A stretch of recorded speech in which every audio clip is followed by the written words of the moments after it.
Zvatanga manje muri yeZimbabwe haiko zvinezve Zimbabwe iri kunakidza this tipot country ka atori ma1 kana uchinge watondiona kudai so uchiziva kuti iwe unodedzera kuti basi neZanu PF tanga nekulike this video right now kuitira kuti vaboikani nyaya ndadzoka nayo panapa inyaya yekuti president wenyu rotanga vari ngoramba vachingovharwa so nevanhu amene zvazviri kungoita zvinondizurwa pane anganzi Maxwell something achindaka inventa mota ndekegadzira inventa yangoitarisa tangoti izi nyika yedu ingada yakabudirira technology dziri kutarwa dziri apa idzikezi zvikatonzi ndikada titone maplan enyika because nyika izotadze kungofanda tuma small tutwe dzotanga kutotengeswa zichuningina achitogadzira ndiye nemaoko ake zvake zvinenge chimbodhura mari iko yekuti nyika ingatadza kutoda ingada nyika ineito yatokumberi yakabudirira but ameno zvanenge vachida kutry kuachieve zvavo ameno vachazviachieve one day is one day. So nhasi pane nyaya iri kunetsa panapa yamufeso yanonzi Sheki Timburwa indangomziva ari pastor ka aimbenda kuchechi kwamakandiwa amene kana achiri kuenda kana tasingachaende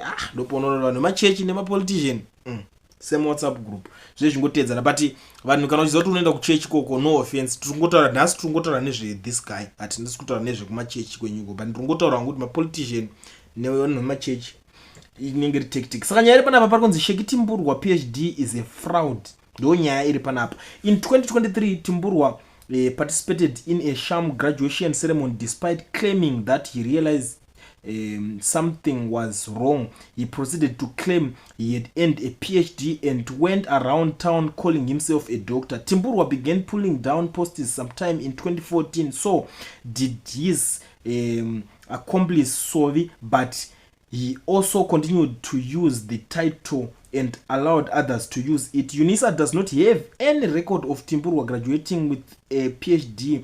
His claim of attaining a doctorate in international relation is false. Timburwa does not have a law degree either, and the reputation managers who have made his Wikipedia relied on the information he submitted. So zviri kunetsa pakatoshata totonzi uyu haana kana chaanacho zvemadegree vanenge vachingozvipawo mazita pakaipa komana unoziva kuti unosvika pakunyara komana oita sei komana oita sei vanhu vari kutotanga kutotaura zvakasiyana siyana pamusoro this guy vamwe vari kuti aiwa koiwe you entered parliament through fake processes, got a PhD through fake processes and gives the electorate fake promises. What kind of an incorrigible liar and fake person are you, Sheki, the gold smuggler? You have no shame. Pakaipa komana. Dear Sheki, are you going to apologize to your handler Idi Mnangagwa now that everyone knows you hold a fake doctorate degree and you call yourself doctor? Nduna apologized for masquerading as a law graduate. As it stands now, Sheki, you are a fraud and you know it. I think the problem imwe iripo ndekuti these guys chimwe chikuti vasazonite vachinonyokumbira regero ZANU-PF ini kamwe kakutongojaidza vanhu zvika yakatongoita kudhara kuti ore saka unondisapota unokundida saka chungoita uri kungoita vakubva vakusiya beso kuti kudhara chiro mbavha chadzo chatopinda mupati dzototi isusu tiramba tirimo vakanzwa kuti ninga ari kuningina vatoenda vanorowa munhu but dzitoti mbavhawo dzichitoti zikutonetseka nawo dzirimamo saka these guys manje vakungowewo vachiita yese ndo imwe nyaya ndakatoona vakungoita yese vachiwanda nemuzani bombo saka amene kuti idesperate yekuti tizowanyatsowa kusupportwa nemainfluential people here kana kuti chii ritori dambudziko iroro rekuti panotoda kuti patoongororwa kuti chii vakungoita zvese vachitemba kuti tiri vanhu vechi vemusangano chisikirika chekunzi aiwa tiri vanhu vemusangano kudhara itombonza ndokudedzera vanhu vemusangano amene kuti yanga chichi group chavanhu vanoponda vanhu kana kuti kuita sei saka ndonyaya dzimwe dziri kunetsa panapa this guy manje akomanaka uchienda kuna president koko uchinodidi parliament wapinda parliament haana ndonho yakupinda parliament asi zvekuvhoterwa zvezveka parliament dzawo idzi dzingoti parliament dzaya dzingoti asiki fe apinda hapana imwe yakanyanya inenge ichiripo ndo mapindira avo vakatoita siti rake rero ndokaitomboitwa nduna wacho angachitaura Dexter nduna ndo anga ritori siti rake zvokutoti panyaya iyoyi kai inyaya yekuti nduna anenge asitori nake zvivindi zvekutanga kutosumuka achitaura kuti aiwa kakomunhu makaisa kuno kakazodai akadai zvivindi zvangu nganga asina zvake nduna but anogona kuzoya tozomuhodhesera ukwanisa kutaura zvinenge zvichingorambira mumwoyo unongoziva kuti hakuna chinorwadza kunyarara uchiziva chokwadi zvekunyarara uchiziva chokwadi ndo ma1 manje saka ndo problem inenge ichitoitika ipapapa dambudziko rare kuti president venyu vanenge vachingoti wada anenge achingovavhara achingozi ndi doctor kai ndine madiploma ndine madegree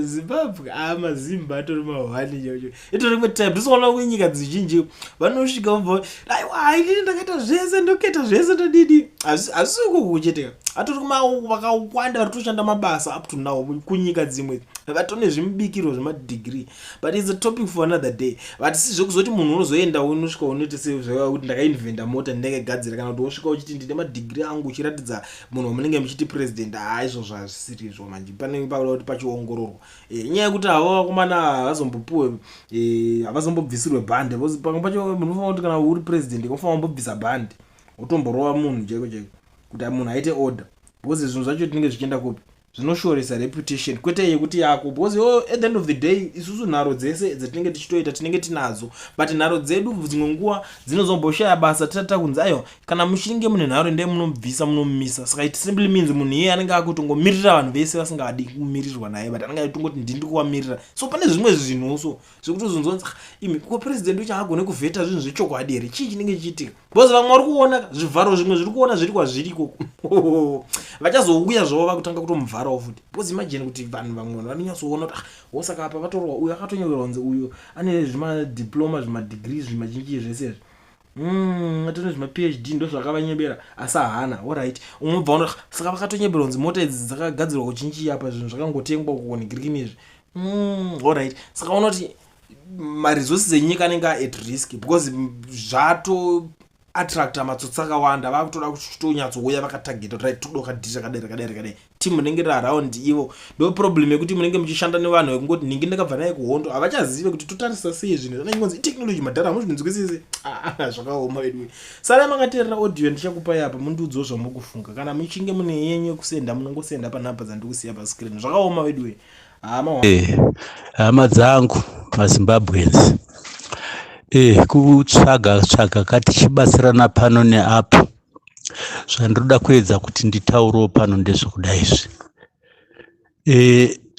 hazvisi zvitsva muno muzimbabwe kubvira kwese kumashure uko kuhondo kwese kuchiendwa kulancaster kwese uko tichiita zvinhu takabatana kusvika paconstitution yatiinayo nhasi taingoita zvinhu takabatana ende slogan yeZANU-PF chaiyo pane slogan yakanaka kwazvo yeZANU-PF inoti pamberi nekubatana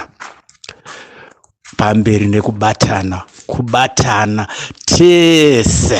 tese pasina one anonzi asara. Islogan yakanaka kwazvo iyoyo. Tinoda kuti tibatanidze mhuri yedu yose. Zvese zviri kuitika izvi zvinowanikwa pane vanhu pakati pevanhu zvinowanikwa.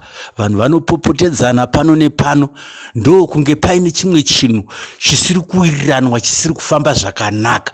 Hazvichamise vanhu vanenge vachitotaura chat ende ngatirege kuti anenge ataura kuti azvitaurire ari kuda kutoti pagadziriswe chinhu chibude chinhu chakanaka chat. Munoona zvinoitika ndezvokuti makomrade chokwadi ndiani angarambe nhasi kuti makomrade hasi wakasunungura nyika yedu kubva kuva pambevhu kuti isvike matiri mumaoko edu nhasi. Ndiani angazvirambe? Munhu wese anotorespekta makomrade iwaya ese aripo vanorespektwa zvikuru, tinovarespekta izvo, hapana anombozviramba izvozvo. Iye zvine izvi kuti pasviswa nyika nhasi na utungamiri huripo nhasi vanga vakatongobhesa futi pamakomrade iwaya.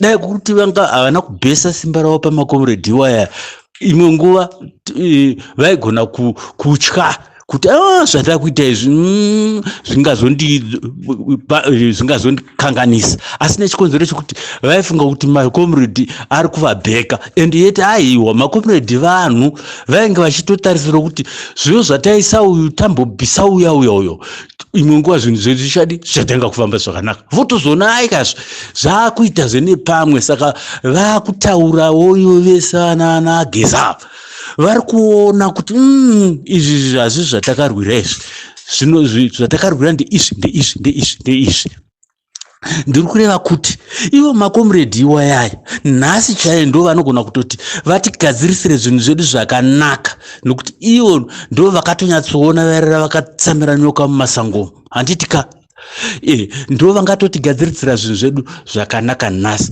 Paitwe a non-partisan government, yekuti izvo uyu mukomana wechidiki uyu aripo uyu, handitika ivo vachamisa, handitika tochitiwo ivo makomredi vavablesa kuti vachamisa ngavachitungamira hurumende ye-non-partisan government. Handitika puturwa vanhu vese vatinofunga vatati tichiona vane pfungwa dzokuti vange vachida kuti zvinhu zvifambe zvakanaka. Tine vanhu vakafanana nana Simba Makoni, vana Mantaza, vese ana Mudzura, vese vana Jonathan Moyo vakadzingwa munomo vakatiza vanani, vese vane chokuita varoda kuti nyika yedu ifambe zvakanaka. Handitika vanhu ivavo votorwa voiswa muhurumende iyoyo kuchipikwa vese mapolitical parties ava tinoona kuti uyu anoda kuti zvinhu zvifambe zvakanaka, vaiswa muhurumende iyoyo. Tomboita a non-partisan government up to 2018, asi inenge ichitungamirirwa hurumende iyoyo ndonge makomredi acho vazviti ndozvotoita ichitungamirirwa nani navachamisa. Masonaka tichionayo vachamisa vacho kuti kubva ipapapa kuchienda mberi vachazenge vari papi tosvika ku2018 iyai manje.